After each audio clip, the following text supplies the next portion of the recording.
Hey all, it's Matt, your average gamer. For this build guide, we will be covering the Revenant class in Elden Ring Nightreign. I can't wait for this one because I've got a story to tell you about this character and it's been super fun playing as her. In this guide, we'll cover when to use each summon, her ultimate ability, running with faith and what relics are best for her. She's a phenomenal character with huge damage potential, and I think alongside Duchess is easily tied as my favorites. Revenant's abilities are incredible for support and for damage. She truly is a powerful class to be reckoned with. I found her to be amazing at everything, and the summons are a huge help when trying to take down Nightlords and tough bosses. This is a never get stuck again type of character. To begin this story, which we will finish later on, something interesting happened when I played as Revenant. Turns out there's an achievement for beating 3 Nightlords in a row. Funny enough, I thought learning as her would be difficult, but immediately found myself winning 4 games straight. Yeah, she's that good. She's truly incredible. She's a powerhouse of support mixed with damage and an absolutely fantastic character that I highly recommend. We're going to go over everything you need to know in this guide, from the best relics to how to play her to even how to use each summon. But first, a word from our partner, Mobalytics. Hey, it's Matt, your average gamer on camera, and guess what? For this video, we're going to be talking about Elden Ring Nightreign and, of course, Mobalytics. Mobalytics has a great guide for the Revenant class. We're going to be going over that, of course, and on top of that, we're going to be building around the Revenant using the ultimate ability information, basic ability, everything that's on their website. It's been absolutely awesome. Definitely check out Mobalytics in the description below. Let's jump into the Revenant, who has huge potential. Let's jump in now. Get to check out the Mobalytics build guide for Revenant in the description below. I'm going to be using that guide as the basis for this video. Now it's time to talk about summoning, of which we have 3 to choose from. You can only have 1 out at a time, so we'll need to choose carefully. First, let's go over Frederick, the Pumpkinhead. He's fantastic, doing great damage and being reliable at a mid-range. He's useful for lots of scenarios, and this is one I'll be talking about later too. He's incredibly useful for so many things. The best place to use him is for mobs, as well as bosses that are mobile, but not too mobile. An example would be the Commander boss, who, if you'd summon Frederick, you'd actually excel with in that fight because he's excellent against him. Next up is Helen. Helen will do thrusting damage, and while she doesn't have a great health bar, she's very useful for being mobile as well as doing pierce damage. Pierce damage is great against dragons or tough bosses like the Draconic Tree Sentinel. This is due to the ability to pierce through the armor or hard shells, and pierce has always been a damage type that's been great in Souls games. Lastly, we have Sebastian, who is best for bosses that don't move much. This is because while you can manually move him, he's basically immobile. He's powerful and takes a lot of hits, but generally works best when you have a boss that is big and sluggish. Astel here is a great example of that, and a seriously tough boss hidden in the depths of Noxtella. Sebastian is arguably the coolest looking too, and we all have the memories of the beam skeletons in Elden Ring, and he could do that too. Unfortunately though, his movements and damage are random, and he can be outclassed in a lot of cases by Frederick. Luckily, he's still the best choice for standing targets and ones that move very little. He'll also stay out a while, giving your summons a chance to fill up their bars, and you'll have the other ones available, so that's a huge plus. Now, the thing with him, again, being immobile, it does make this a little bit difficult for sure, but keep in mind if a boss is staying still a lot, putting him out can really help. There's the awesome ultimate with the Ghost Flame added from her Remembrance Relic. I highly recommend doing her Remembrance. Now, the Remembrance quests are typically long, but they are well worth it. You get awesome things with them. I'm also healing my teammates, if you notice as well. That's also part of the Relic at the cost of my own HP, though. That's the only downside there. But her ultimate ability can come in clutch very often because you can revive your teammates when they're down. And if you have that great Relic from the Remembrance, you'll get the Ghost Flame Explosion, as well as the ability to revive your teammates, which is absolutely incredible, making her a fantastic support character, which we'll get into, and truly a phenomenal class in Nightreign. Now it's time to talk about the best overall summon. If you're new or just starting to try her out and are in panic mode, Frederick is best. He's an all-around useful summon that can take a moderate amount of damage and dishes out the most damage of the 3. You really can't go wrong here, and I highly recommend Frederick when you're starting out. You can utilize him with Y plus left trigger and then right trigger on Xbox. This is a solid choice if you don't know who to pick and have to pick fast for a boss or quick fight. You really can't go wrong with Frederick, and I do believe he's the best all around of the three. So if at any point in time you're just wondering what summon to put out, definitely put out Frederick if you have him available, and he will be best utilized against pretty much the majority of the bosses in the game. Unless they're incredibly quick, then of course Helen is better. The bigger skeleton really is only useful for targets that don't move much, and Frederick is absolutely the all-around summon that can kind of do it all. Take a decent amount of damage, dish out a decent amount of damage as well. He's excellent. Now we're on to having Faith. Revenant's best asset, besides summons, is her amazing Faith scaling. She doesn't have a way to regenerate FP, so it's best to have Starlight Shards on hand. When you do, she's easily a powerhouse with Faith. In the Mobalytics guide, it goes over things to grab like Black Flame and Lightning Spear. These are fantastic options to try when using Revenant. Keep Faith in mind, and make sure you're casting a lot while using summons, and your DPS will be great. The best way to run her for me was a mix of the Lightning Spear and Black Flame incantations, and she really hits hard when using the proper seals to boost them, which can be the Gravelstone seal and the Godslayer seal. So for the next clip, we're going to show off some ways to play Faith and how to really best utilize her. For here, we're going to be summoning Sebastian in this case because the dancer moves around a lot, but in this case, I'm going to try to lead her back to the skeleton, and this will allow me to use a combination of regular attacks along with different incantations. Of course, we're going to get up our ally there, and then we're going to go back and try to best utilize the skeleton. As long as she stays close, she's going to take a decent amount of damage and posture damage too, as long as the giant skeleton Sebastian continues to hit her. Now we're using Black Flame here, which does percentage damage and takes a decent amount of her HP off. She is a little bit resistant to fire, but nothing too crazy overall. The damage you can see on the Black Flame is actually quite good. You can mix in different incantations, but I highly recommend Black Flame. It's really easy to find in most runs too. It's going to do percentage damage and scales well with her. You can get a Godslayer seal with Black Flame. You really can't go wrong with that most of the time for the rest of your run. Now, if a boss is heavily fire resistant, of course you're then going to want to switch to something like Lightning Spear, but in this case, Black Flame will do just fine, and that percentage damage for bosses can truly be incredible.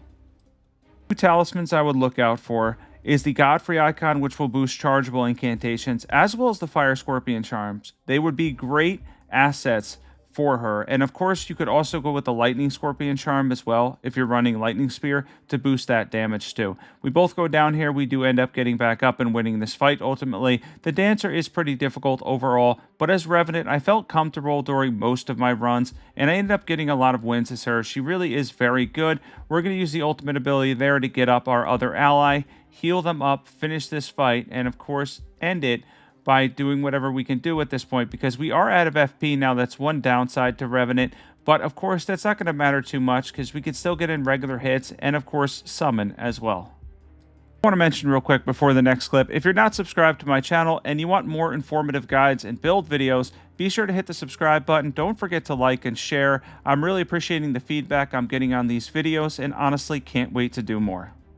In this next clip, we're going to show off Black Flame against the Nightlord and our ability to play support against Caligo the Dragon. He's an insane dragon, Nightlord, that's tough to take down. I've shortened this clip because it was originally an 8-minute fight, as he tends to move around a lot. Make sure you're casting at a distance and try to hit his head when you can for extra damage. Black Flame does percentage damage, so keep that in mind, as each time you cast it, you'll hit for around 1,000 damage charged against him. This is solid and very good to support your allies in summons in battle. Back to our story. So in a roguelike game, a character like Revenant is usually good running the typical Necromancer vibes. In Elden Ring Nightreign, however, she appears to be the best character in the whole game when in a 3-man crew. Why is this true? It's because her summons run as a distraction, making the game easier.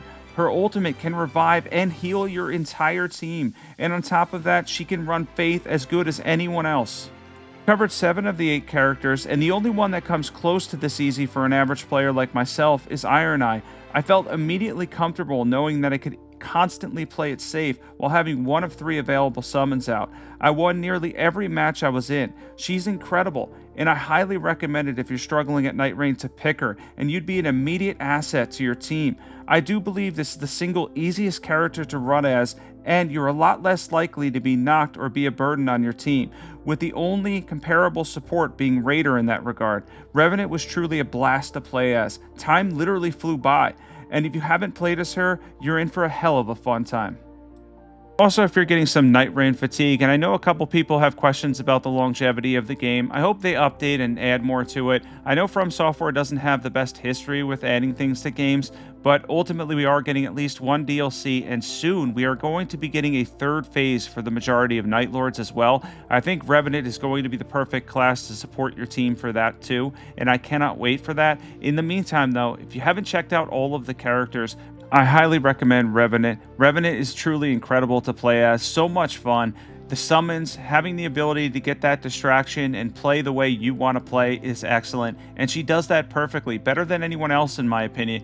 And of course, since you're a support character, technically, no matter what team you're on, you're going to be a help to them right away. Immediately, you're going to be making an impact to your team, and she's very easy to learn and utilize in a way that's going to help your team be successful in your entire run, including taking down the challenging Nightlords. And there's our ultimate again there with that awesome Ghost Flame ability. As you can see, it ran my health down to basically nothing. I have no healing flask at this point. That's because I healed my team when I used the ultimate. Again, that Relic is incredible. Really going to help you get through the game much better as Revenant. Now, certainly you're not going to have that right away. Her Remembrance takes a while, like all the Remembrances in the game. But of course, once you get that, and it's an awesome Remembrance to grab, you're going to be really powerful as Revenant, and you're going to find the game a lot easier. And you're also going to find out that your ultimate is going to be much improved by using the final relic she gets from a Remembrance. Back to Caligo here. We are going to be taking him down, and don't worry, soon we'll go over relics and everything you need to make Revenant powerful and easy to use. This is my most thorough guide yet, and hopefully it helps you absolutely crush Nightreign as the Revenant class. I'm hearing a lot of people are struggling with Nightreign still, or getting into matches with randoms and not getting enough victories. Well, I can tell you this, as Revenant, I've gotten several. Actually, of the, I don't even know how many numbers that I've played, I think I only recall losing one, and it's because my entire team left very early on. She's literally a winning character, what I would call her a successful character, one that's going to go into any match, take on the challenge, and be able to help your team in the process. You're going to end up with more victories, more wins, playing a character like this one, and you're going to help your team in the process. Don't forget to utilize the summons the best way you possibly can. Make sure to time them right and use them when you find them best. In most scenarios though, Frederick really truly is going to be absolutely fantastic. At the end here, I kind of just ran up and tried to hit him because he doesn't have a lot of HP left at this point. Ultimately, the dragon can fly around a lot, and he can get away from your team rather frequently, so that's frustrating. When you see the fog in this fight, by the way, make sure you follow it to find the dragon. That's how you find him at the end. And of course, after any of his frost breath, he's going to leave a trail on the ground. You do not want to stand in that because it builds up frost incredibly quickly. We got a win there, and now we're going to be going over the best relics for the Revenant class. Of course, her Remembrance relics are going to be right there because she has two amazing abilities that are added in the final relic that you get, and the one before that you also can boost damage to your friends. I'm running all of these. Anything that boosts incantations, fire damage, lightning damage, etc. Ultimate art cooldown. Items confer effect to allies, FP restoration on successive hits, any help with faith or FP. Of course, she can't regenerate FP, so you're going to need that. The best passives, any boost to incantations or casting speed, boosted damage or defense at full HP, any passive healing, less likely to be targeted, improve incantations, improve sorceries, improve charge sorceries or incantations, critical hits restore FP, FP restoration on successive hits, defeating enemies restores HP, any boost to incantations, spells, HP, or FP are great for Revenant. Any of these passives will do, combine them with awesome relics, and you can make a powerful Revenant character. For the final boss, we pick Gaping Jaw to show off Revenant's true powers. She really excels here and can play support, pick up the team when they go down, while also doing great damage casting incantations. A smart way to play her is to summon Frederick close to the boss. He'll usually end up distracting them. If the boss is moving around too much, go for Helen, as that's a better option to run down the boss and catch up to them. Gaping Jaw is a massive beast that's quick too, so keep an eye on his mouth and the ground stops to handle this fight better. The main tactic you'll want to use is a hit and run strat, with mixing in faith, casting, and summons. This will help your team. Try not to go down much and save the ultimate, which when combined with a Remembrance relic, which is in the description, can make a Ghost Flame explosion while using your own HP to heal allies. I talked about this earlier. Make sure to heal after this though. as you'll revive and heal your own teammates at your expense. This is incredibly helpful and mixes well with their ability to play support better than anyone. Revenant truly is a cool, do-it-all character you can't go wrong with. She's really a powerful character that can do bolt damage and play support incredibly well. It truly ended up being phenomenal playing as her. Honestly, I'm going to be going back and playing as her more because I had so much fun with the Revenant class, much like I did with Duchess. Duchess is a little more of a glass cannon, though. Revenant can take more hits. If you want to buffer with something like Boiled Crab, that works too, so she can take some extra damage. If you're playing support, sometimes you will be close, so you will take hits. Your job, though, is mainly going to be get up your teammates, cast incantations, and make sure to use your summons, and when possible, try to use Frederick if you can, if you have him available, because he's going to be your best bet. I have no doubt you'll end up taking down tough bosses like Gaping Jaw, no problem. Keep in mind boss weaknesses, factor that in too. Of course, for her specifically, when you're running Revenant, you're probably not going to be running Poison much in this fight.